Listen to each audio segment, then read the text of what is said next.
Hey, it's Renee from the Craft Table.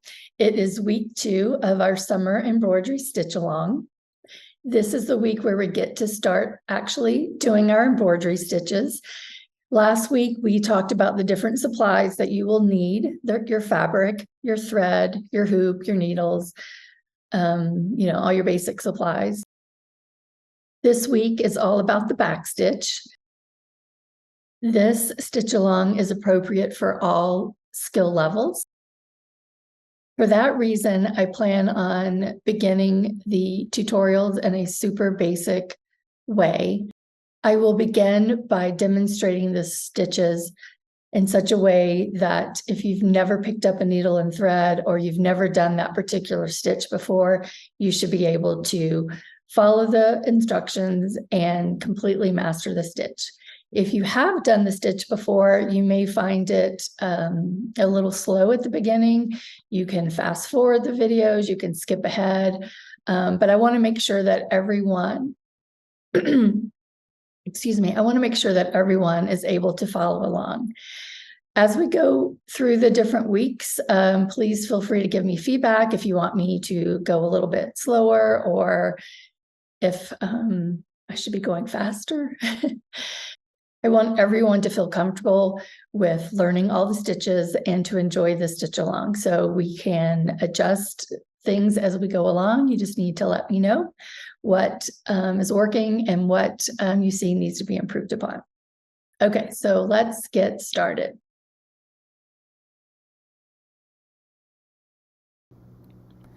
As I mentioned last week, this is the fabric that I will be demonstrating all the stitches on.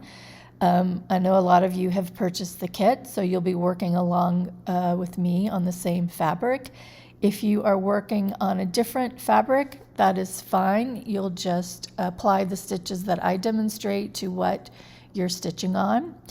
I have done a zigzag stitch all around my fabric, so hopefully it will prevent some fraying along the edges as I am stitching. A couple other things that I forgot to mention that you might find helpful when doing embroidery, and that is to be able to see what you're doing. So pull out those glasses if you require glasses. Having good lighting is very important as well. If the area you're stitching in needs some extra lighting, I recommend having something like this headlamp. I believe I got this at REI or on Amazon. It's just something that you wear like a miner's headlamp thing. You put it around your forehead and it's got different light settings. I also have one of these daylight lamps. I believe it's called the Halo. Daylight makes a wide variety of different lights that are helpful for crafters. This one I really like. You can plug it in and you can also, it's rechargeable and has different light settings. The top you can also open up and it has a magnifying feature. And as well, you can adjust the different light settings.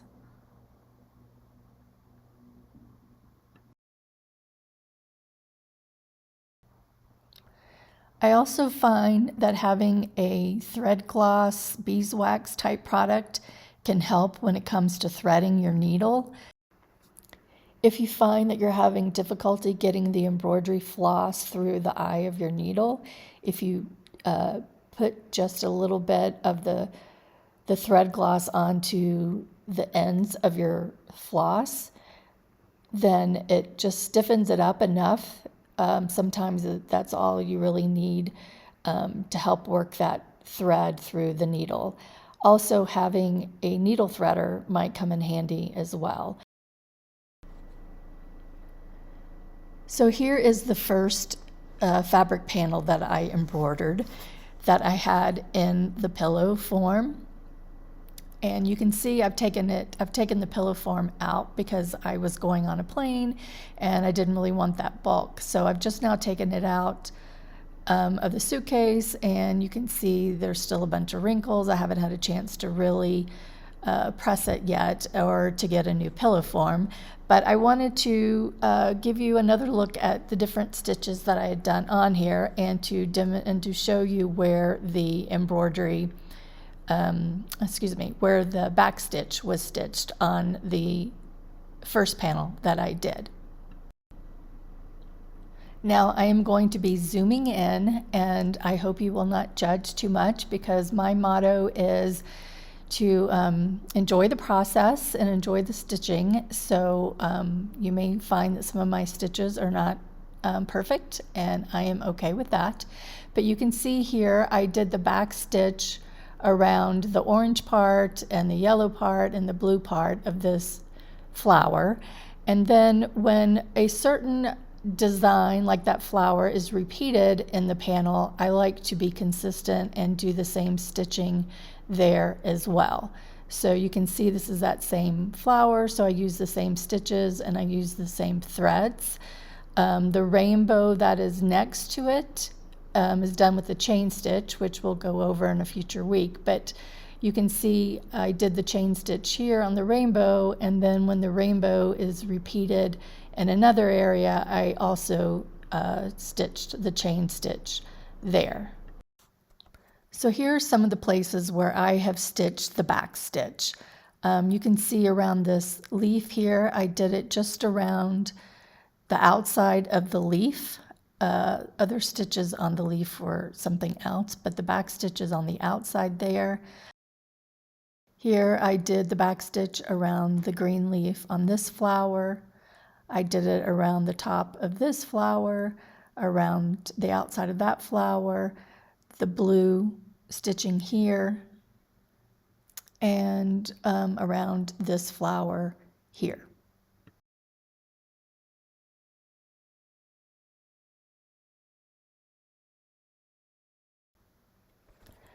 All right, so now let's get stitching on our panel. We're going to begin with the back stitch, and I think I'm going to start with this flower right here. I'm going to be stitching all around the outside of this flower with the back stitch. So we need to open up our hoop to get started. So there's a screw on the top that separates the two different rings of the embroidery hoop.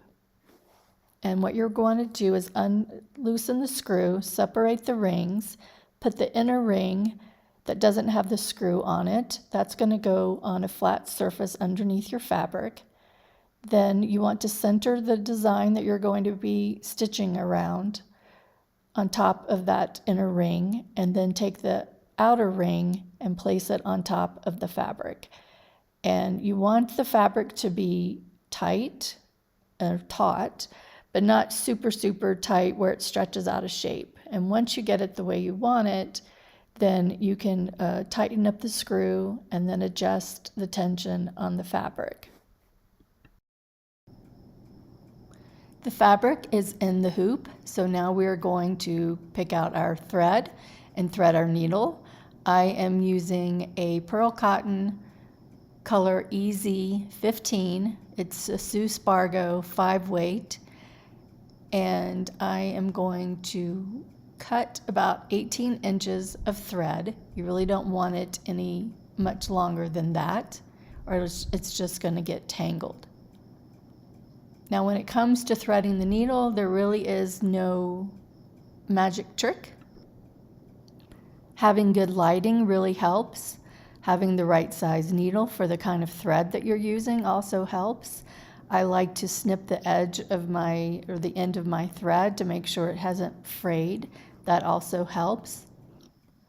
So take the thread and put it between your thumb and your index finger.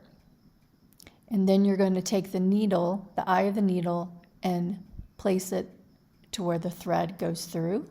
And once it's through, then you're just going to take it from the top and pull it all the way through the needle. So I don't double strand mine, but I do pull it in such a way that the shorter part of the thread is almost to the end of the longer part of the thread. Now, before we get stitching, we need to tie a knot in our thread. I like to use a quilter's knot, and I will demonstrate how I do that. So I take my needle in my left hand and I put the thread on top of my needle where there's like the thread forms a loop. And then I'm going to hold it on top of the thread on top of the needle, almost like parallel. And then I'm going to take that long part of the thread and I'm going to wrap it around my needle 2 times. The more you wrap it, the bigger your knot. But for embroidery thread, 2 times is plenty. And then you're going to hold all of that you've wrapped in your left hand, and then you're going to pull the needle all the way through, keeping a hold of the knot that you have in your left hand. And once you've pulled your needle all the way, you will see that you have a knot at the end of your thread. I tend to forget that not everyone is right-handed. So if you are left-handed, you may have to make a few adjustments to my instructions, and I apologize. All right, so let's get started with the back stitch. I'm going to stitch the back stitch around this flower, going around all the different petals. Now I'm going to bring my needle up from the back, and I'm going to bring it up 1 stitch length ahead of where I want my stitch to start. Since I'm going to be going around these petals, it really doesn't necessarily matter because I'll be ending my stitch where I began. But if I was doing my stitch on a straight line, then what I would do is instead of coming up at the very beginning of my line, I would come up 1 stitch length from where I'm going to be starting. And so once I do that, I'm going to pull my needle all the way to the front, pulling that thread all the way up. Now I'm going to take my needle back to where I want my stitch to begin, and this is why they call it the back stitch, because we go back to the beginning to make our stitch. So I've taken my needle all the way back, and now you can see I have 1 stitch.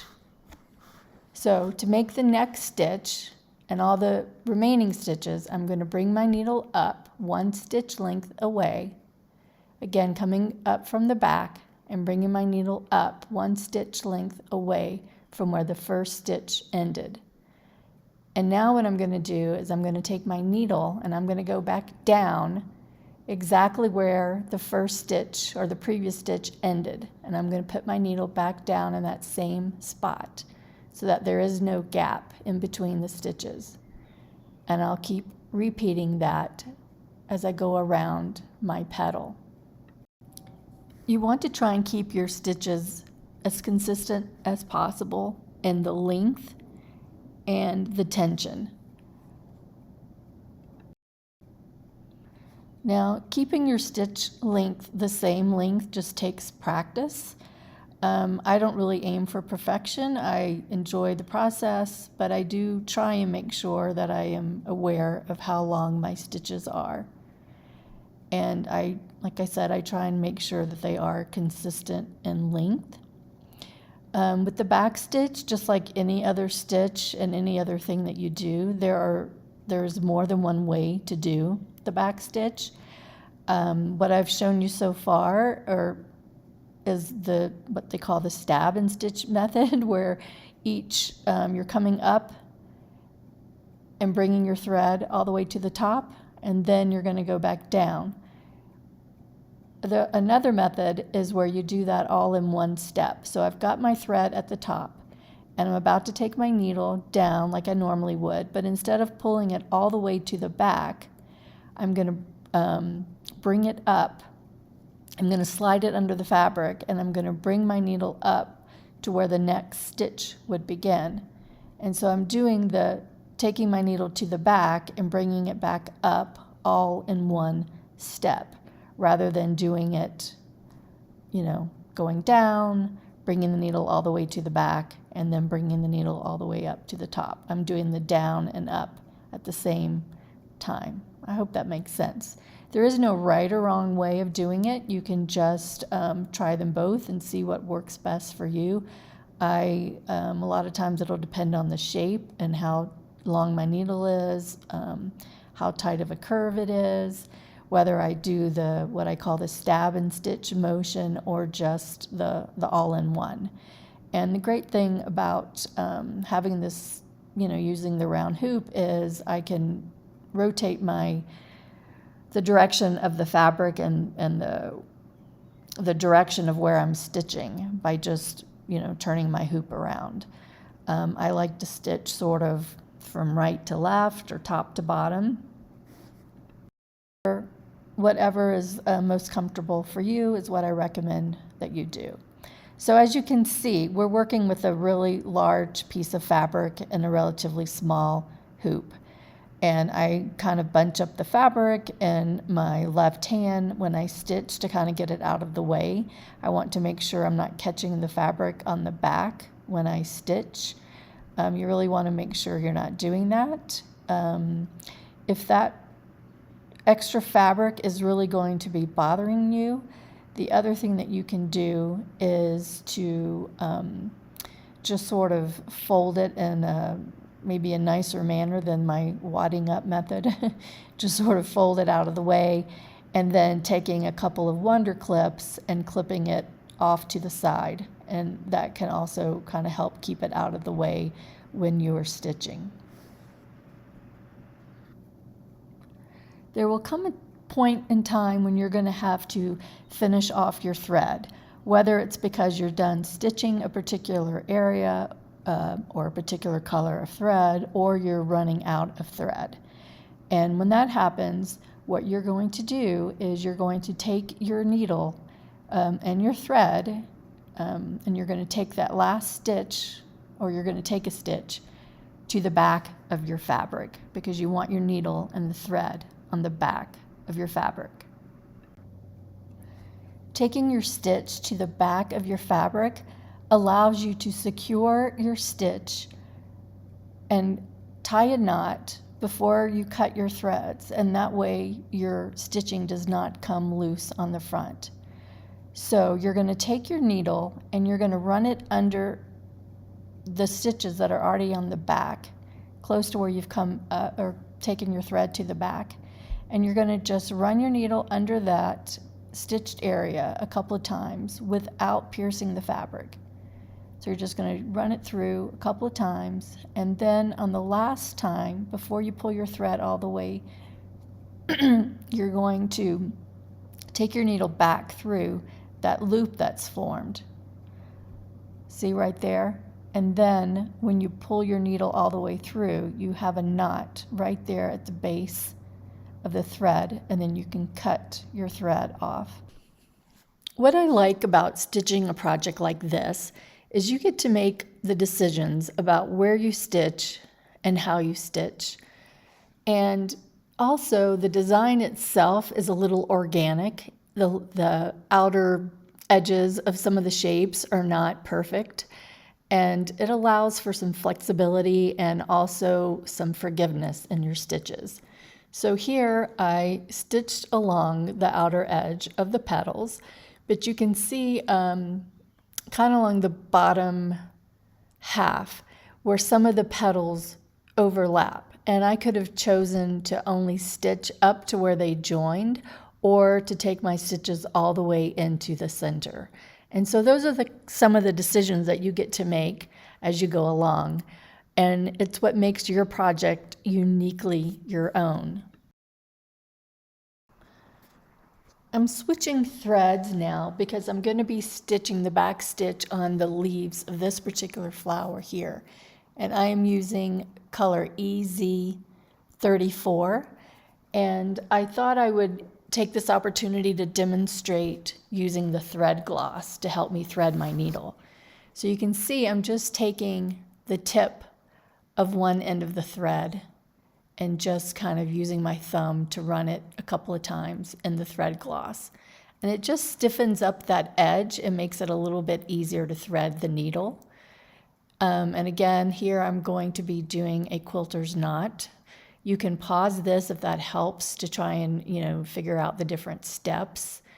And also don't forget you can use a needle threader if that helps you with threading your needle. Now, I'm not going to video and I'm not going to record all of my stitching and make you watch all of my stitching throughout this whole stitch along. But I do want to stitch enough so that you can get the hang of it. If you have any questions, you can pause this at any point and slow it down to see how I do the stitches, or you can speed it up if you need to get to another section. Or you can just sort of, if you want to have this in the background as you're stitching, you can listen to me. And believe it or not, some people have told me that they like having these long YouTube videos because they like to have this in the background when they're stitching. But anyway, so I'm doing the back stitch here, and I'm just going to be going around the edges of these two leaves that are on the blue stem. And I don't know if you can tell on the left leaf how the white designs kind of go over, they overlap the background and the edge of the leaf. So later on I may come back in with another stitch and do that white on top. But for now I'm just pretending like it's not there and just stitching along, you know, using the outline of the leaf as my guide to where I'm stitching. Now when I approach a corner, like I'm going to be doing in a few stitches, I try and space out my stitches in such a way that I will end a stitch right in the corner where that leaf kind of juts in, and that will make my points, for lack of a better word, hopefully kind of giving them a sharp point when I go into that area of the leaf. So I am trying to think of what else that I can explain, any other tips that would help you with the back stitch. But again, this is a very basic stitch. You can use it in so many areas on this particular fabric panel, but also in stitching in general. It's great for outlines. It's good for if you wanted to do words on a stitch project. The back stitch is very versatile. Also, I find, if you haven't figured it out already, hopefully you will soon, that this is such a meditative activity. And I will find myself, I don't know if you can notice, I've got a quilt underneath my stitching because I'm sitting in a chair and I've got my puppy dog right next to me. But it's great to do in the evenings, assuming you've got good lighting, and watching TV with your family, or again, my dog is a little high maintenance, so it gives me a chance to just kind of sit down and with him, but also feel like I'm getting some things done. And that's what I hope you get out of this stitch along, is just the enjoyment and the meditative process of slowing down and hand stitching and feeling creative. And not to mention all the wonderful things that you can make. Here's my puppy dog, Loki.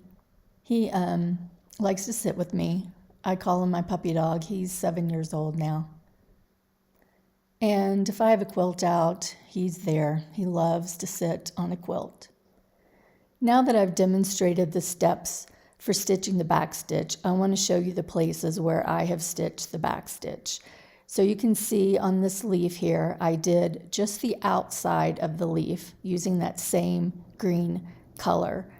Now, I did not stitch the inside where that stem goes up through the leaf, and I left a gap in between my back stitching where that leaf stem will go up, because I will go back later probably with a thicker stitch and stitch that maybe even in a darker shade of green. So I wanted to leave that area open. On that pink, I used the color EZ20. I will probably go back later and do the dark orange and the brown also in a back stitch. You can see at the bottom part of the hoop, I also continued using that EZ20 on the pink flower down at the bottom. And then as far as the flower in the center of the hoop, I used the variegated yellow, EZM08 for the yellow, and then the orange on top is EZ15, and then that turquoise blue at the bottom or in the middle, sorry, it is the bottom, is EZ36.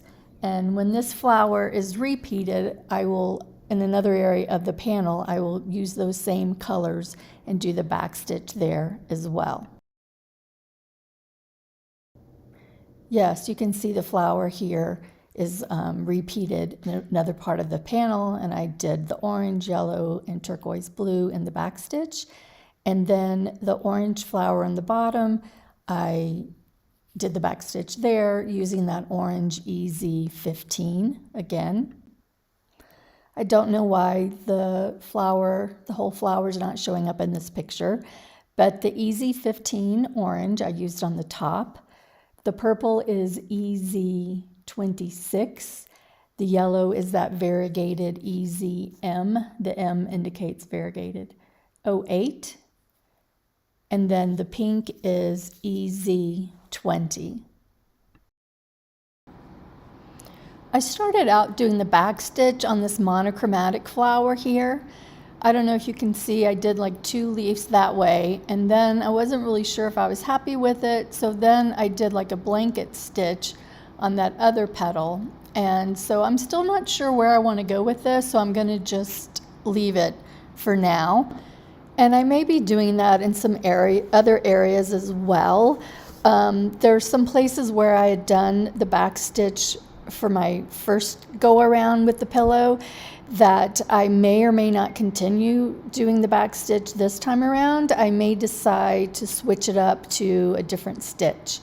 So if you're unsure as you get to a certain area of whether you want to do the back stitch, remember this is just the first stitch that we're learning. We've got so many other stitches that we'll be learning and applying to different areas. And even if you decide that you want to do a back stitch in a certain area later on, then you can go back and do that in between some of your other stitches. I hope that makes sense. Let me know if you have any questions about how to stitch the back stitch, or if you have any questions about where I stitched it on my panel, what color thread I used, or any other questions that you might have regarding the stitch along in general, week 2 specifically with the back stitch, and where we go from here. This again is supposed to be super fun, casual, low-key, no pressure, and also we're working at our own pace. So if there's a lot of areas that you want to stitch the back stitch, and with the back stitch being so versatile, there probably are quite a few areas that you want to stitch the back stitch in. Don't feel like you have to get it all done before next Saturday. There will be some weeks where the stitch will be such that you won't have as many areas that you want to apply that stitch to. And those weeks are a good opportunity to go back and add stitches that you didn't get a chance to finish on a particular week, or that you weren't sure where you wanted to stitch that stitch or what stitch you wanted to apply to a certain area. You can always go back and do that whenever you would like. I hope you enjoyed learning about the back stitch. It's not that complicated, so I'm not really sure why it took me 30 minutes to go through all this. Part of it actually was going over supplies and threading needles and doing the hoop and things like that. So from here on out, the videos probably won't have to be quite so long to demonstrate the stitch. If you are posting on Instagram or any type of social media, if you would tag me, that would be awesome. Craft.table.orlando is my handle on Instagram. And if you're using the blue magic panel, I know that the designer, Carolyn Gavin, would love it if you tagged her as well. She had mentioned that to me. So I will leave all that information in the description, and you can find all that information there, or you can leave a comment with a question, or you can email me. I will see you next week, and in the meantime, happy stitching.